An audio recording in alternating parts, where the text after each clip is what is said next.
Greetings.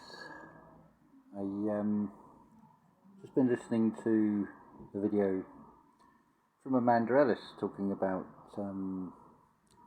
this writer Salman Rushdie and what's just happened. Interestingly, it would seem to be 33 years ago. I feel, and it's thanks to Amanda because I really don't know anything about the background. But to me there's a wider issue, and it's not attacking one specific religion per se. Now, what I mean by this, you've got a writer, so you have creativity. You have, as I've discussed before, a thing called an idea, a seed that comes into your head. So you take the idea away, so you take away Salman Rushdie, and now it's a potential. That seed has to land in a medium somewhere. It's like any seeds that are scattered. Some are going to fall on fertile soil. I get the feeling, a very strong feeling, that for want of a better way of expressing it, I don't care what label you want to apply to it, but shall we say a soul contract, he's fulfilling that, and I feel he will pull through this. But whether he, as a physical being, whether he does or doesn't, the books have taken on a life of their own anyway, so the cat's out of the bag. I probably wouldn't have even, I don't know what made maybe look at the video, and I probably wouldn't have even commented, but what it does show, regardless of whether it's staged on this world theatre, to do with the numerology and specific dates, and of course it's just after a full moon. And of course his name's Salman, which sounds like salmon, age of Pisces, and so on. There's a sort of watery connection theme about all of this. But what it does show is when you hear something and you feel triggered by it, I think this is a perfect example of when you become that belief system to such an extent that you are filled with such enrage that you are prepared to kill another being. I mean, let's flip the tables here. Imagine, how would it feel if you're the one that is full of this venom and wants to kill this other person? Now imagine if that's flipped around. They probably won't. They probably can't even relate to it. But so it's all hypothetical. But imagine if you're feeling like that. Now, how would it feel if someone was feeling that way about you because you have an expression that you wish? And I'm sure if you look at Salman Rushdie's backstory, his life in the small individual details have all sort of led to the point of writing that book. And like I say, the wider issue is the way this applies to all religions and all belief systems, that when you cannot distinguish yourself from that belief system and it has become you and you take it as a personal attack, that's the time you stop. That's the time you say to yourself, and why, that's when you should be asking yourself, why am I being triggered by this? This may be new information. This may be something I've never thought of. This is something Amanda spoke of, Amanda Ellis, in her video about ignorance. Well, there's two types of ignorance. There's the ignorance because you've been given no introduction. It's never crossed your mind. That's the innocent ignorance. The opposite of that, of course, is being presented with something and straight away you put a closed door up. No, I don't entertain that. And of course, with a lot of religions, it's like forbidden.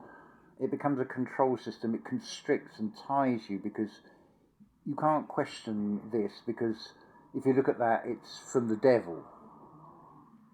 You're not allowed to look at that. You're not allowed to use your own instinct, intuition, follow your own feelings about things and explore it and see what feels right to you. This sort of ties in and very sort of pertinent about this whole Salman Rushdie thing in a way, to myself personally. When we're talking about going within and digging deep within oneself and feeling that we've got to the bottom of things, we've got to the root causes of how we've become who we are and what we're addressing, what we're changing about ourselves. Now, Julia, Nature Simplicity channel, sent me a link, and I thought, oh, I'll have a look at this, and it was a biofield tuning, and it was 3 different frequencies. The one that really shifted things, almost like a blockage inside myself, was the 144 hertz. I felt something shift inside myself, and whoa, then it all came back. I need you to imagine almost the clarity of a French Impressionist painting when it comes to actual details, specifics of the when, where, and who. What I experienced and what came back was being baptized at, I don't know, maybe a few weeks old. And you come into this world with this inner knowing that is gradually eroded away by the external world and by learning from looking in the external. The feeling that I got from the incumbent, notice it's incumbent, like a bent income, something that's dishonest. It's a big clue. But at the very minimum, there was a feeling from this priest that was far from honest, far from pleasant, and probably going to more sinister levels that I could feel.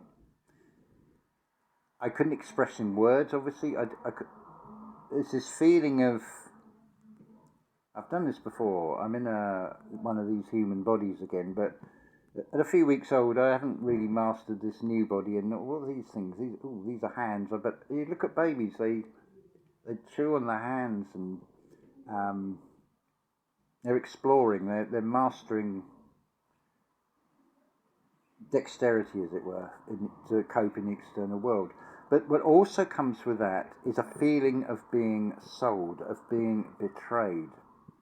So sort of word of warning really is, I hope nobody is thinking of going down this route of taking a very young child, even a baby, to any sort of religious ceremony and basically selling their soul to some organisation that masquerades as something that it clearly is not. And I'm not attacking any specific religion, I'm attacking all organised religions when I say this, because they are all methods of control. That is a fact. That is a fact proven by any church sermons are approved. They're not the individual thinking of your local priest. They're told what to say. It's no different from watching the news. I mean, Tom Cruise, Ted Cruz, BBC News, who cares? It's all fictitious, it's all half-truths. Obviously, there is a basis of truth in everything.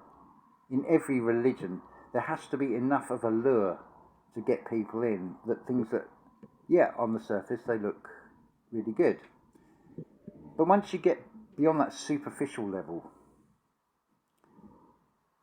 that's when and then when you're told you shouldn't question anything, it's like, well, why? What have you got to hide? If it's the truth, it will reveal itself. It doesn't need to hide behind anything.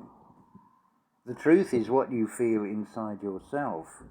And I can speak now not as a concept, not as a theory, but as a living memory of that feeling. And of course, it explains a lot to myself. It's opened up a lot of how it's shaped me ever since. It is a form of mental torture on a child, that can't express in a language because it hasn't learnt it yet, although inside there is a universal language and that inner knowing when something's right or wrong. But as a baby, you are helpless to even crawl at that stage. And the other thing, the clearest part I remember about it really is the coldness of these horrifically large stone arches. Not just cold to the touch like you would expect with stone, but a very cold energy that this is not what this was for. Something is very, very wrong here. Maybe even now, it's like, have I even got to the root of that? Does it go? How deep does this thing go? I really don't know. It's sort of, it's rocked and shocked me a little bit to thinking, I've dug everything out, and then there's that. But it's come back as a memory of the sense impressions, the emotions to this external, that clearly the subconscious does remember more than we give it credit. That's my testimony, because those feelings are as clear as if they were yesterday. Clearer than if they were yesterday. It's difficult to even describe in words, really. It's only giving you as good as an impressionist painting of the same thing. But yeah, when you're presented with anything new, don't just go on the defensive, because there may be something that unlocks, that leads on to something else. It's worth at least looking at, evaluating. Same with this whole baptism thing. Christening, baptism, whatever. It's a ritual, it's a ceremony, it's almost like a selling a soul, but do I feel resentment? No, because I can see also in that emotional conveyance that it was unknowingly done. It was from a place of innocence, and let's face it, we wouldn't have all these organised religions, and there's still a certain amount of people that will follow and latch onto these things thinking that it's the answer, it's their salvation. And they can lie to themselves that, and I'm pretty sure that some of them do get visions. I mean, if I mention the name Jesus, how many of you have conjured up at this stereotypical image that you see on stained glass windows on pretty much every book? Interestingly though, isn't it, that the Turin Shroud depicts a man that doesn't look about 33 years, actually looks more sort of 40s, 50s, 60s, and looking actually very peaceful in that impression on that Turin Shroud. I spoke about that before. Something has just popped back into my mind. Ken Wheeler's mentioned about the dielectric and the magnet and how it creates its own food source. It sort of eats its own poop, as it were. Well, I'm now looking in the mirror of this whole system, this overlay. Maybe that fear generation is all that is keeping this reality in place.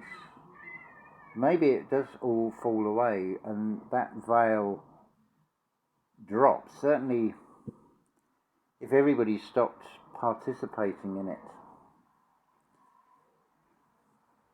as best they can, it would make a significant difference. And our energy that we radiate out and sort of pushing our auras out, it does make a difference. I don't need anybody to tell me that. I've proven that to myself. It's been proven to me from any going out energy coming back in. It's as simple as the exchange of oxygen and carbon with trees, between humans and trees. It's reciprocal. It's an interesting thing. Something else I thought of. Now, it's worth considering. You could say it's being prepared. This idea of this vapor canopy. We do get those funny sort of skies. I remember there was, I think it was last year, a very sort of strange sort of dusk that was very much almost like, oh, is that where they got the idea of sepia toned paint photographs from? Because the whole light had gone this like sepia toning, and you get these very sort of almost brown to pink tones. Maybe that is the early signs of it happening. But the point I want to make here is, if everything reduces by a third, well, what about pregnancy? Does a 9-month pregnancy now become 6? What are the implications on the 12 essential salts? Will future humans need 6 salts to top up on the 6-month gestation period, where they're drawing the salts on a natural process through the umbilical cord, which of course also causes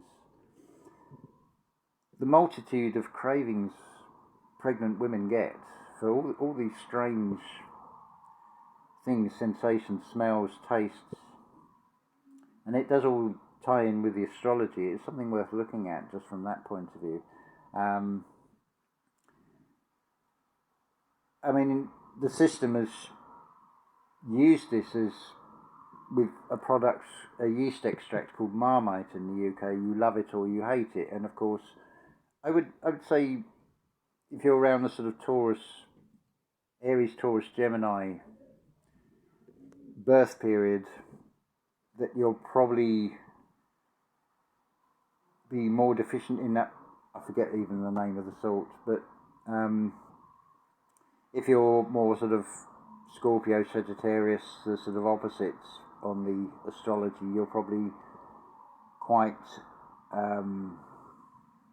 what's the word? You have plenty of that salt because it's coming through in that 9-month pregnancy. But obviously, the 3 that are missing, your birth sign, and obviously depending how early or late you are in that sign, is how much of that particular salt. Of course, it can be ingested through pores of the skin in bath salts and things, but I'm trying to think. Santos Bonacci has spoken about this. I'll see if I can find a link. I've got a list. I can put them with the star signs and the 12 essential salts and a little explanation. I could put that in the description. Didn't really think this out. It's sort of an add-on bit. How much? We're up to nearly 20 minutes. But yeah, something to think about. Well, maybe with the shortening of days, as it were, if you feel that's going to happen. Not long to wait to find out if it does happen anyway. So the implications of that on reproduction, and as has been mentioned about the baby boom coming after a reset. I mean, that may be a sort of, I what do you want to call it, a matrix or a cosmic or something created event that will and that follows a cycle anyway. The thing is also, if the system is kept about by generating fear, it's important that we let go of all the fears as well. So, because we do, not only by creating those fears, we're making ourselves feel uneasy and causing a dis-ease within our body, but we're also, because we're magnetic, we're attracting that very thing towards us that we don't want, and I think we're all very good at it. And let's be honest, we've all done this in our lives where we've attracted the things we don't want by just putting thought and therefore energy into the very thing. So the irony of how backward this reality is, and it's a minefield in a way, and a mind field to navigate through. But it's important to not shut the doors and be triggered by anything. So that dovetailed it nicely round to where we started off. So a few things to ponder. I'm not professing actual answers. I'm just giving you a testimony of. It's been a very strange week, and that's a big thing to sort of sit and process. But maybe again, it's soul contract. I agreed to go through that, to go through these experiences to lead to now, and so there's no hard feeling. There's validation and self-proving. To get a memory come back like that from that far back, that's normally not possible, is fantastic, because it does unlock, and you're able to see the way the life is mapped from there on. What that clearly was a big significant marker quite early on. So at least I'm grateful, and so thank you, Julia, for sending that link. I'm sorry I forget the channel. I'll try and remember to put it in the description. So yeah, gratitude for that. It's humbling as well, because it's like, shit, I thought I got the answers, and no, there's another layer. But it just comes. It's great. I haven't had to go anywhere. I haven't had to go seeking. It's just come. It's boom. It's appeared. So it's important also to not be busy and doing all the time, to find that balance of not even meditating if it's not the thing for you, but just to allow the process of asking yourself series of questions. Why am I triggered by this? Why am I triggered by that? Why has that brought up this feeling in me? Do I like that feeling? Do I want to feel like this? Okay, I don't want to feel like this. How can I change it? How can I, is there another perspective on what I'm hearing, on what I'm seeing? Have I attached myself to a particular belief system that I don't 100% know to be true? Alright, so there's quite a bit there. This is one of these nothing days for me. But I felt I wanted to share this with you all. We've gone up to 24 minutes now, so I'm going to say love to you all, ta-ta for now. And on a final note, Mickey, connected to Sun and Moon Family United channel. This is proof to you that you're going to heal fast. You're going to baffle the doctors. I've got no doubts about that. There's enough collective well wishes, enough positive energy. You've sort of taken one for the team to prove to the team. I mean, how beautiful is that? Because you've not actually come to any harm, but you're also in a position to be an observer of what's going on and seeing that things aren't the way that the public are deceived into believing they are. I won't say no more on that. It moves into touchy subjects that are topical to do with health and NHS, and remember, it's a business in sickness, and they need customers. That's all I say. Love Fuel, lose the fear, be aware within oneself and be aware of those around you. Think about the implications of the energy you put out and what's going to come back. See if we can tweak this world, tweak this matrix, rewrite the program a little bit. Still going to play out, but let's try and edit it at least and make it easier for ourselves individually. And as we come together on a frequency level, everything's fine anyway, everything's beautiful. Right, that is it now. Ta-ta for now.